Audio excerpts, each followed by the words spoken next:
শিক্ষা প্রতিষ্ঠানে এখনই অনলাইন ক্লাসের দিকে যাচ্ছে না সরকার। মন্ত্রিসভাও বিষয়টি নিয়ে বড় করে ভাবছে না বলে জানিয়েছেন প্রাথমিক ও গণশিক্ষা প্রতিমন্ত্রী ববি হাজ্জাজ। সকালে রাজধানীর শেরেবাংলা সরকারি প্রাথমিক বিদ্যালয় পরিদর্শনে গিয়ে কথা জানান তিনি। এ সময় তিনি আরও বলেন, মে ও জুন নাগাদ জেলা উপজেলা পর্যায়ের স্কুল পরিদর্শন করা হবে।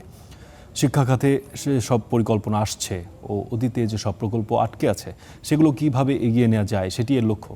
প্রাথমিকে যে বরাদ্দ দেওয়া হবে তার যথাযথ ব্যবহার নিশ্চিতেও সরকার কাজ করছে বলে জানান তিনি।